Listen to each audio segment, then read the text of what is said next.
We are the Gujarat Technological University.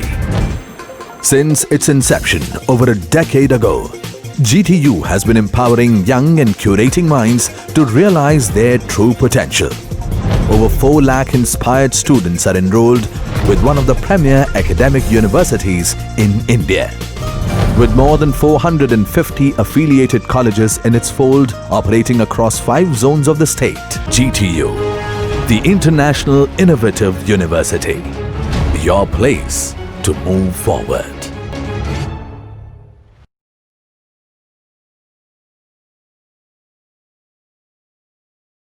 Student, myself Dharmesh Jiani, lecturer in Mechanical Department, Tapi Diploma Engineering College.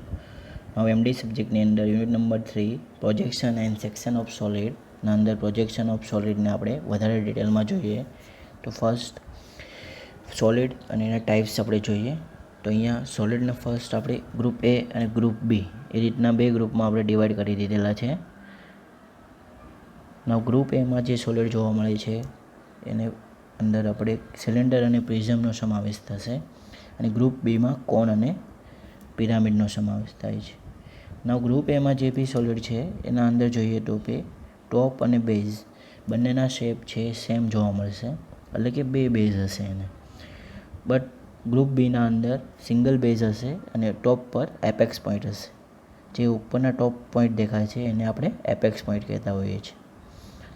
Next હવે વાત કરીએ તો કે cylinder, તો કે સિલિન્ડરના અંદર 2 બેઝ સર્ક્યુલર હશે અને એને આપણે જો ફ્રન્ટ વ્યૂ જોઈએ તો આપણને રેક્ટેન્ગ્યુલર દેખાશે અને ટોપ વ્યૂ સર્કલ દેખાશે. સેમ પ્રિઝમના અંદર જોઈએ તો ડિફરન્ટ ટાઈપ્સ ઓફ પ્રિઝમમાં first triangular prism, square prism, pentagonal prism, hexagonal prism એ તેના બેઝના શેપ પ્રમાણે આપણે ટાઈપ્સ પાડી શકીએ છીએ. નેક્સ્ટ ગ્રુપ બીમાં વાત કરીએ તો કોનનો બેઝ પણ સર્ક્યુલર હશે, એટલે ટોપ વ્યૂમાં આપણને સર્કલ દેખાશે અને ફ્રન્ટ વ્યૂ જોઈશું તો આપણને ટ્રાયંગલ દેખાશે. નવ પિરામિડના અંદર જોઈએ તો કે એના shape triangular pyramid, square pyramid, pentagonal pyramid and hexagonal pyramid, તો એટલા ટાઈપના પિરામિડ હોય છે. નેક્સ્ટ એ સિવાયના આપણે સોલિડ તો કે ક્યુબ અને ટેટ્રાહેડ્રોન. તો ક્યુબ જે છે એના અંદર 6 ઇક્વલ સ્ક્વેરનો યુઝ કરીને આપણે ક્યુબ બનાવીએ છીએ, જ્યારે ટેટ્રાહેડ્રોન છે એ 4 ઇક્વિલેટરલ ટ્રાયંગ્યુલર ફેસથી બનેલો સોલિડ હશે. કેટલા ટાઈપના સોલિડ છે એ જનરલી આપણે પ્રોજેક્શન ઓફ સોલિડમાં યુઝ કરતા હોઈએ છીએ. નાવ નેક્સ્ટ આ સોલિડના અંદર કયા કયા પેરામીટર આપણે ધ્યાનમાં રાખવા જોઈએ એ આપણે જોઈશું. તો ડાયમેન્શનલ પેરામીટર ઓફ ડિફરન્ટ સોલિડના અંદર જોઈએ તો કે ફર્સ્ટ સ્ક્વેર પ્રિઝમ. તો સ્ક્વેર પ્રિઝમના અંદર આપણે જોઈએ તો કે ટોપ અને બેઝ બંને સ્ક્વેર હશે. બેઝના જે કોર્નર પોઈન્ટ હશે એ આપણને અહીંયા દેખાય છે, સેમ બેઝનો એજ હશે એ બેઝ એજ તરીકે ગણાશે. સાઈડ ફેસ હશે એ અહીંયા રેક્ટેન્ગ્યુલર ટાઈપની હશે અને જે વર્ટિકલ લાઇન કનેક્ટ કરેલી હશે એને આપણે એજ કહીશું, સાઈડ એજ. નેક્સ્ટ સ્ક્વેર પિરામિડના અંદર જોઈએ તો બેઝમાં corner of base, this is edge of base. Next apex point જ્યાં બધા જ સાઈડ કોર્નર કનેક્ટ થતા હોય છે તેને આપણે એપેક્સ કહીએ છીએ. નાવ એની જે કનેક્ટિંગ લાઇન છે એને આપણે સ્લાન્ટ એજ કહીએ છીએ અને જે ફેસ બનતી હોય છે અહીંયા ટ્રાયંગ્યુલર ફેસ બને છે. નેક્સ્ટ સિલિન્ડર અને કોન, આ બંનેમાં આપણે જોઈએ તો કે બેઝ છે એ સર્ક્યુલર હશે. સિલિન્ડરના અંદર ટોપ અને બોટમમાં બંનેમાં સર્ક્યુલર શેપ હશે, જ્યારે કોનના અંદર જે બેઝ સિંગલ બેઝ સર્ક્યુલર હશે અને ટોપ પર એપેક્સ પોઈન્ટ હશે. હવે અહીંયા વાત કરીએ તો કોન અને સિલિન્ડરના અંદર કોર્નર પોઈન્ટ આપણને મળતો નથી અને સાઈડ એજ પણ મળતી નથી, તો એને આપણે ઇમેજનરી જનરેટર વડે બતાવીએ છીએ, એટલે કે જે આપણે કનેક્શન લાઇન બતાવીએ તે આપણે એઝ્યુમ કરેલી હશે, એકચ્યુઅલી ત્યાં હશે નહીં. નેક્સ્ટ હવે વાત કરીએ તો એ સિવાયના સોલિડ છે સેક્શનમાં બતાવેલા હશે, જેમાં ફર્સ્ટ છે section of solid. in which top and base not parallel. મતલબ અહીંયા જોઈએ તો કે આ ટાઈપના સોલિડમાં બેઝ અને ટોપ પેરેલલ નથી. અહીંયા ટોપ છે ઇન્ક્લાઇન છે અને બેઝ હોરિઝોન્ટલ છે. તો આ ટાઈપના સોલિડને જનરલી ટ્રંકેટેડ સોલિડ તરીકે ઓળખાય છે. એવી જ રીતના ફ્રસ્ટમ ઓફ સોલિડ કે જેના અંદર જોઈએ ટોપ અને બેઝ બંને એકબીજાને પેરેલલ હશે. કટ થયા પછીની પોઝિશન છે આ. તો અહીંયા પણ આ ટોપ અને બેઝ બંને પેરેલલ છે. અને આ છે ફ્રસ્ટમ ઓફ કોન, જે આપણે ફર્સ્ટ એંગલ થર્ડ એંગલનું સિમ્બોલ યુઝ કરીએ છીએ. તો તેમાં જે ડ્રોઈંગ બતાવવામાં આવે છે આ ફ્રસ્ટમ ઓફ કોન આપણે યુઝ કરીએ છીએ. નાઉ નેક્સ્ટ આની પોઝિશનિંગ આપણે કઈ રીતના સેટ કરવાની આવશે એ આપણે જોઈએ. તો અહીંયા આપણે XY લાઇનની ઉપર હંમેશા ફ્રન્ટ વ્યૂ બતાવતા હોઈએ છીએ અને XY લાઇનની નીચે ટોપ વ્યૂ બતાવતા હોઈએ છીએ according to first angle projection method. Now જ્યારે કોઈ બી ઓબ્જેક્ટ HP ઉપર પડેલો આપણે બતાવીએ તો એ HP ઉપર હશે તો એનો ફ્રન્ટ વ્યૂ આપણને આ રીતનું દેખાશે, જેમાં કન્ડિશન શું આપેલી હશે કે axis perpendicular to HP and parallel to VP. Next છે વેન રેસ્ટિંગ ઓન HP, જેમાં કન્ડિશન છે on one of its base circle point. જ્યારે બેઝ સર્કલ પોઈન્ટ ઉપર રેસ્ટ થયેલો છે તો એને પોઝિશનિંગ આ રીતના બતાવેલી છે. અહીંયા વોલ બેઝ પર આપણે રેસ્ટ કરાવેલો છે. નાઉ સેકન્ડ કન્ડિશન જોઈએ તો કે axis incline to HP and parallel to VP. એટલે આ એક્સિસ આપણી છે એ એક્સિસ HP સાથે ઇન્ક્લાઇન હશે અને VP ને પેરેલલ હશે. Next third position lying on HP on one generator. Now generator પર રેસ્ટ થયેલો છે એટલે આ આપણો સાઇડ જનરેટર હોય છે. એ જનરેટરને આપણે XY લાઇન પર બતાવી દીધેલો છે. ને એમાં કન્ડિશન છે axis incline to HP and parallel to VP. તો આ રીતના એના ફ્રન્ટ વ્યૂ બતાવવામાં આવે છે જ્યારે standing on HP, resting on HP or lying on HP ઉપર હોય તો. નેક્સ્ટ હવે વાત કરીએ તો કે ટોપ વ્યૂ. તો કે ટોપ વ્યૂમાં ફર્સ્ટ કન્ડિશન છે સ્ટેન્ડિંગ ઓન VP. જો VP પર પડેલો છે તો એ શેપ ટોપ વ્યૂમાં આપણે બતાવીશું. અને કન્ડિશન છે one of its base axis perpendicular to VP and parallel to HP. Axis perpendicular to VP and parallel to HP. Second કેસમાં જોઈએ resting on VP on one of its base circle point. તો same ફરીથી XY line ઉપર only point જ આવશે. And axis incline to VP and parallel to HP. Next વાત કરીએ lying on VP on one generator. Generator પર પડેલો છે એટલે XY લાઇન ઉપર જનરેટર આવી જશે. And axis incline to VP and parallel to HP. તો આ રીતના કોઈ બી સોલિડની પોઝિશનિંગ આપણે નક્કી કરીએ છીએ કે HP ઉપર છે, VP ઉપર છે, તો કઈ રીતના એનો ફ્રન્ટ વ્યૂ બનશે, ટોપ વ્યૂ બનશે. નાવ હવે આપણને જે કોઈ બી પ્રોબ્લેમ આપેલો છે એ આપણે 3 સ્ટેપમાં કમ્પ્લીટ કરતા હોઈએ છીએ. એ 3 સ્ટેપ કઈ રીતના આપણે આઈડેન્ટિફાઈ કરીશું. તો ફર્સ્ટ સ્ટેપ 1. તો સ્ટેપ 1ની અંદર assume solid standing on the plane which it is making the inclination. Means કે જે પ્લેન સાથે ઇન્ક્લાઇન થાય છે તો એના ઉપર આપણે એ સોલિડને રેસ્ટ કરાવીશું. If it is inclined to HP, assume it standing on HP. If it is inclined to VP, assume it standing on VP. આ થઈ ગયું આપણું first step. Next, if standing on HP, its top view will be true shape of its base or top. If standing on VP, its front view will be true shape of its base or top. Means જો એ HP પર પડેલો છે તો આપણે એનો base કે ટોપ જોવો હશે તો આપણે એને ટોપમાંથી જોવું પડશે. સેમ જો એ VP પર પડેલો છે તો આપણે એનો ટ્રુ શેપ ફ્રન્ટ વ્યૂમાંથી જોવું પડશે. નાવ હવે આપણે કયા વ્યૂ સાથે આપણે સ્ટાર્ટ કરીશું. તો its other view will be a rectangle if solid is cylinder or one of the prism. Now આગળ આપણે જોયું એમ સિલિન્ડર અને પ્રિઝમ. નવ સિલિન્ડર અને પ્રિઝમને આપણે જોઈએ તો કે ફ્રન્ટ વ્યૂમાં આપણને કેવો દેખાશે તો કે રેક્ટેંગલ દેખાશે અને ટોપ વ્યૂમાંથી કોઈ જેપી સર્કલ હોય તો સર્કલ અથવા પોલિગોન હોય તો પોલિગોન. એવી જ રીતના its other view will be a rectangle if solid is cone or one of the pyramid. Means જો એ કોન કે કોઈ પિરામિડ હશે તો એનો ફ્રન્ટ વ્યૂ છે એ આપણને ટ્રાયેંગલ દેખાશે. તો આ રીતના આપણે એના ફ્રન્ટ વ્યૂ અને ટોપ વ્યૂ આ રીતના નક્કી કરતા હોઈએ છીએ. જો આપણે ડિટેલમાં વધારે જોઈએ તો આપણને અહીંયા બતાવેલું છે એક કોન આપેલો છે.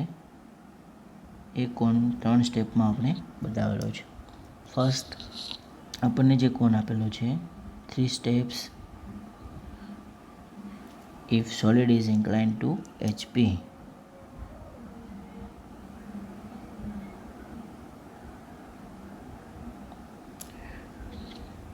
તો અહીંયા ફર્સ્ટ HP ઉપર કોન પડેલો છે. તો HP ઉપર છે એટલે પ્રોબ્લેમ આપણે સ્ટાર્ટ કરીશું XY લાઇનની નીચેથી. અને XY લાઇનની નીચે ટોપ વ્યૂ દેખાય છે એટલે કોનનો ટોપ વ્યૂ આપણે જોઈએ તો એ કેવો હશે સર્ક્યુલર. એટલે ટોપ વ્યૂમાં આપણે સર્કલ બતાવી દીધું અને એનો ફ્રન્ટ વ્યૂ કેવો હશે તો કે ટ્રાયેંગ્યુલર. આ એનો ફર્સ્ટ સ્ટેપ કમ્પ્લીટ થાય છે. નાવ સેકન્ડ સ્ટેપમાં આપણે જોઈએ તો ફર્સ્ટ જે ઇન્ક્લિનેશન આપણને આપેલું છે એ અક્સિસ સાથે આપેલું છે. તો અહીંયા આપણે એને સેમ શેપને ટ્રાન્સફર કરીએ છીએ બટ અક્સિસને ઇન્ક્લાઇન કરીએ છીએ અને ફરીથી એનો નેક્સ્ટ વ્યૂ મેળવી લઈએ છીએ. તો આ થઈ ગયું આપણું સેકન્ડ સ્ટેપ. નેક્સ્ટ થર્ડ સ્ટેપમાં ઇન્ક્લિનેશન ઓફ VP લઈએ છીએ. એટલે કે VP સાથે જે અક્સિસ ઇન્ક્લિનેશન બતાવેલું છે એ દોરી દઈશું. અહીંયાનો જ સેમ શેપ ટ્રાન્સફર કરીશું. નેક્સ્ટ ફાઇનલ શેપ આપણને અહીંયા મળશે. તો આ 3 સ્ટેપમાં આપણો પ્રોબ્લેમ છે કમ્પ્લીટ થતો હોય છે. આ first stage, second and third. એવી રીતના જો આપણને સિલિન્ડર આપેલો હશે તો સિલિન્ડરના અંદર બી same 3 steps if solid is inclined to HP ઉપર પડેલો છે. પ્રોબ્લેમ XY લાઇનની નીચેથી સ્ટાર્ટ કરીશું. ટોપ વ્યૂમાં સર્કલ દેખાશે, ફ્રન્ટ વ્યૂમાં રેક્ટેંગ્યુલર દેખાશે. HP સાથે એનું ઇન્ક્લિનેશન સેકન્ડ સ્ટેપમાં એનો ટોપ વ્યૂ ડ્રો કરી દઈશું. સેમ VP સાથેનું ઇન્ક્લિનેશન થર્ડ સ્ટેપમાં અને ફાઇનલ વ્યૂ. તો આ રીતના આપણે સોલિડનો પ્રોબ્લેમ સોલ્વ કરીશું. નેક્સ્ટ કોન છે પણ આપણને VPમાં રેસ્ટ થયેલો બતાવેલો છે. 3 step if solid is inclined to VP. તો VPમાં જ્યારે રેસ્ટ થયેલો હશે તો આપણને ફ્રન્ટ વ્યૂમાં સર્કલ દેખાશે. તો આપણો પ્રોબ્લેમ XY લાઇનની ઉપરથી સ્ટાર્ટ થશે. ફ્રન્ટ વ્યૂમાં સર્કલ ડ્રો કરીશું. ધેન ટોપ વ્યૂ ટ્રાયેંગ્યુલર આવશે. ધેન VP સાથે ઇન્ક્લિનેશન બતાવીશું. તો અહીંયા આપણે ખાસ એ નોટ કરીએ જો પ્રોબ્લેમ HP ઉપર રેસ્ટ થયેલો છે તો ફર્સ્ટ ઇન્ક્લિનેશન HP સાથે બનાવે છે અને જો પ્રોબ્લેમ VPમાં રેસ્ટ થયેલો છે તો ફર્સ્ટ ઇન્ક્લિનેશન VP સાથે બનાવે છે. ધેન તેનો ટોપ વ્યૂ ને ફ્રન્ટ વ્યૂ બનાવી દઈશું. ને લાસ્ટ સ્ટેપમાં આપણે ઇન્ક્લાઇન વિથ HP કન્સિડર કરીને ફાઇનલ સ્ટેપ ડ્રો કરીશું. તો આ રીતના જ્યારે સોલિડ VP પર રેસ્ટ થયેલો છે તો એના સ્ટેપ બતાવેલા છે. નેક્સ્ટ છે if solid is inclined to VP. તો સેમ ફરીથી VP પર રેસ્ટ થયેલો છે તો આપણે ફ્રન્ટ વ્યૂમાં સર્કલ દેખાશે, ટોપ વ્યૂ રેક્ટેંગલ રહેશે. Then inclination to VP, then front view, then inclination to HP and then final top view. તો આ રીતના કોઈ બી પ્રોજેક્શન ઓફ સોલિડના અંદર 3 સ્ટેપમાં પ્રોબ્લેમ કઈ રીતના કમ્પ્લીટ કરવો તેની આપણે સિક્વન્સ જોઈએ. હવે એના રિલેટેડ કોઈ એક પ્રોબ્લેમ આપણે સોલ્વ કરીએ.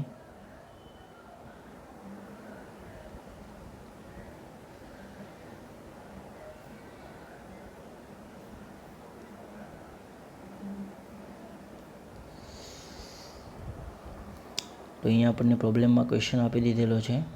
ક્વેશ્ચન આપણે ધ્યાનથી જોઈએ તો ક્વેશ્ચન છે a square pyramid 40 mm base side and axis 60 mm લો. મતલબ સ્ક્વેર પિરામિડ છે તો એનો જે બી સ્ક્વેરની સાઇઝ છે એ 40 mm આપેલી છે અને એક્સિસની લંબાઈ 60 mm આપેલી છે. નાઉ has a triangular face on ground. Ground means HP, means એની કોઈ એક ટ્રાયંગ્યુલર ફેસ HP ઉપર પડેલી છે. તો અહીંયા ધ્યાન આપીએ તો કે HP ઉપર પડેલો છે એટલે આપણો પ્રોબ્લેમ XY લાઇનની નીચેથી સ્ટાર્ટ થશે અને XY લાઇન નીચે હંમેશા ટોપ વ્યૂ આવે છે અને સ્ક્વેર પિરામિડ છે એટલે એનો ટોપ વ્યૂ સ્ક્વેર દેખાશે એટલે આપણે XY લાઇનની નીચે સ્ક્વેરથી પ્રોબ્લેમ સ્ટાર્ટ કરીશું. Next, axis makes an angle 45 degree with the VP. Draw its projection. Take apex point nearer to VP. Now first stage wise આપણે એ પ્રોબ્લેમ સમજીશું. તો અહીંયા આપણને ટ્રાયંગ્યુલર ફેસ ઓન HP આપી દીધેલી છે. Assume it standing on HP, મતલબ આપણે HP ઉપર છે એ રીતના કન્સિડર કરીશું. નેક્સ્ટ,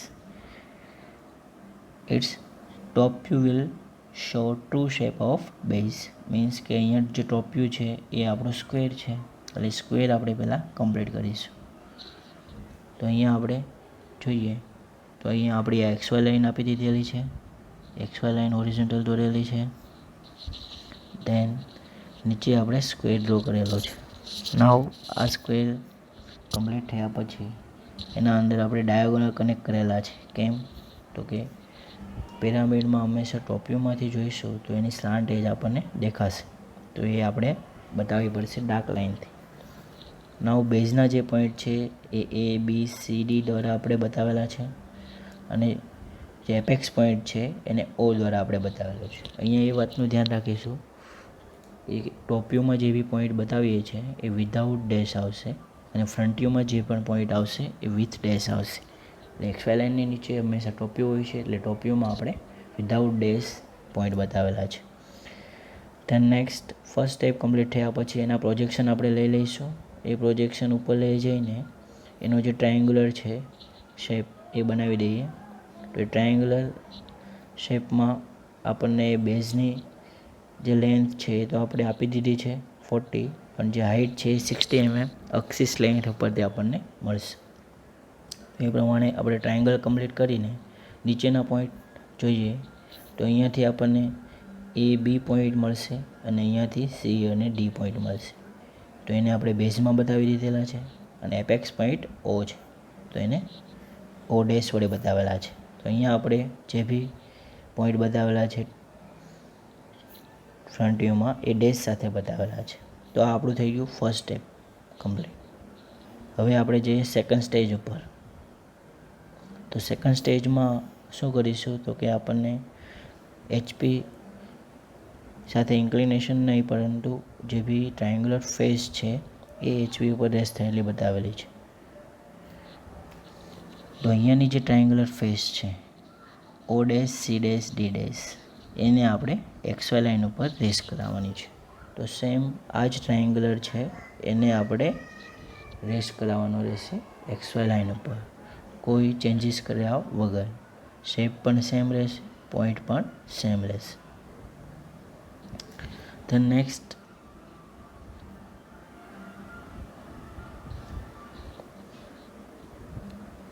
એનો આપણે ટોપ વ્યૂ બનાવવાનો છે. ટોપ વ્યૂ બનાવવા માટે પ્રોજેક્શન આપણે સ્ટ્રેસ કરવા પડશે.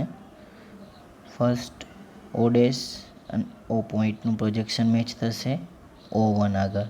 સેમ એવી રીતના A ડેશ એન્ડ Aનું પ્રોજેક્શન, B ડેશ એન્ડ Bનું પ્રોજેક્શન, C ડેશ એન્ડ Cનું પ્રોજેક્શન, D ડેશ એન્ડ Dનું પ્રોજેક્શન.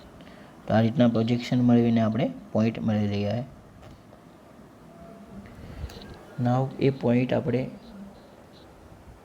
મળી ગયા પછી એના નામ આપી દઈશું O ડેશ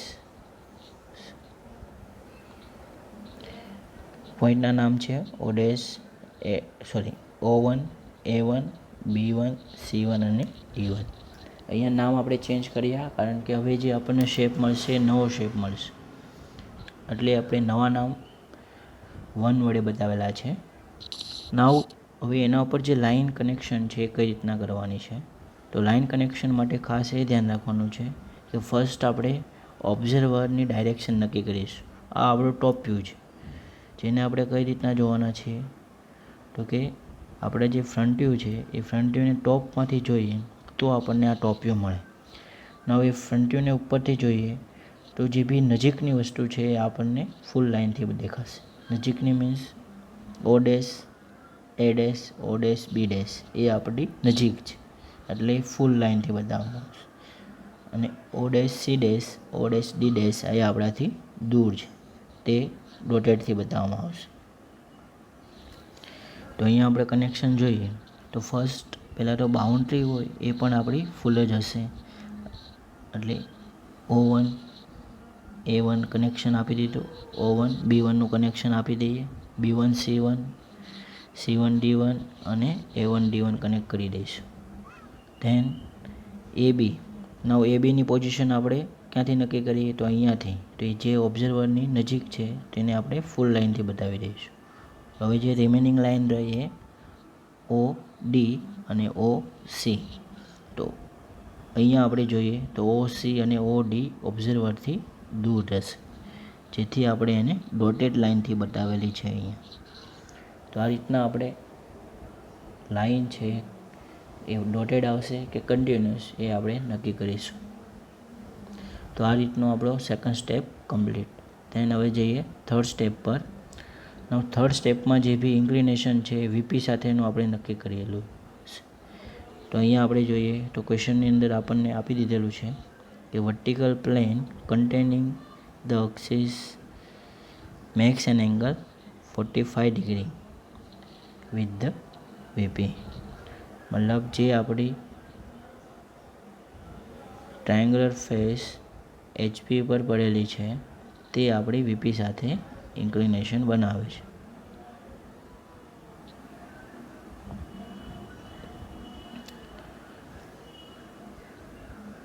તો અહીંયા જોઈએ તો ફર્સ્ટ જે આપણને પ્રોબ્લેમ આપેલો છે એ સેમ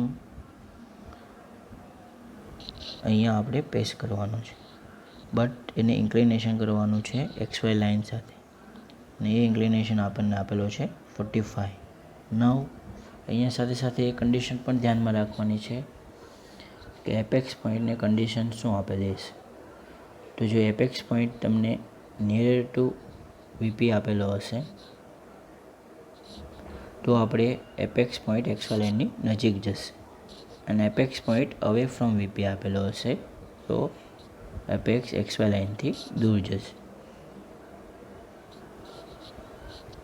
તો અહીંયા આપણે જોઈએ તો આપણને કન્ડિશન આપેલી છે take apex near to VP, એટલે આપણે આ પ્રમાણેની પોઝિશન નક્કી કરેલી હશે. તો VP સાથે ઇન્ક્લિનેશનમાં 45 ડિગ્રી ઉપર સેમ શેપ આપણે અહીંયા સેમ નામ સાથે પેસ્ટ કરવાનો રહેશે, જેને આપણે સ્કેલ અને કંપાસના મદદથી ડ્રો કરી શકીએ. નાવ તેનો ફાઇનલ સ્ટેપ હવે મેળવવાનું રહેશે જે XY લાઇનની ઉપર આપણને જોવા મળે છે. નાવ ફાઇનલ સ્ટેપ મેળવવા માટે આપણે બે વ્યૂના યુઝ કરીશું. અહીંયાથી આપણને વર્ટિકલ પ્રોજેક્શન મળશે બધા, અને અહીંયાથી આપણા હોરિઝોન્ટલ પ્રોજેક્શન, અને એના ઉપરથી આપણને બધા નામ મળતા જશે પોઈન્ટના.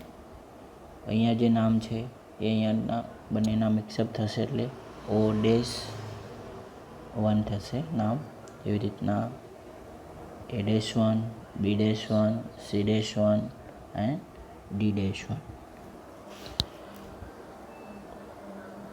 નવ આ પોઈન્ટ મળી ગયા પછી આપણે એનું કનેક્શન કઈ રીતના આપીએ તો સેમ પ્રોસેસ ફરીથી, બટ અહીંયા આપણો આ ફ્રન્ટ વ્યૂ છે, એને ફ્રન્ટ વ્યૂ આપણે ક્યાંથી જોઈશું તો આપણો ઓબ્ઝર્વર ક્યાં હશે તો કે ટોપ વ્યૂના આ સાઈડ. અહીંયાથી આપણે જોઈશું જે વસ્તુ આપણી નજીક હશે એને આપણે ડાર્ક લાઇનથી બતાવીશું, દૂર હશે એને ડોટેડ લાઇનથી બતાવીશું. તો અહીંયા આપણે જોઈએ તો ફર્સ્ટ બાઉન્ડ્રી પોઈન્ટ તો ઓલવેઝ આપણા કન્ટિન્યુઅસ આપણે બતાવી જ દઈશું. તો જેટલી બી બાઉન્ડ્રી છે ઓ સી ડી એડી એબી બીસી, તો આટલી આપણે કનેક્શન આપી દીધા બાઉન્ડ્રી લાઇનના. નેક્સ્ટ અંદરની લાઇન માટે અહીંયા આપણે ઓબ્ઝર્વરની પોઝિશન જોઈશું. તો ઓબ્ઝર્વરની નજીક મીન્સ BC ઓબ્ઝર્વરની નજીક રહેશે એટલે BC લાઇન ફૂલ આવશે. એન્ડ OC, તો OC લાઇન આપણે જોઈએ તો ઓબ્ઝર્વરની દૂર છે, જેથી કરીને એ OC લાઇન રોટેડ બતાવેલી છે. તો આ રીતના આપણે કોઈ બી સોલિડને 3 સ્ટેપમાં પ્રોજેક્શન બતાવી શકીએ છીએ. તો આ રીત અહીંયા પ્રોબ્લેમ આપણે કમ્પ્લીટ કરીએ.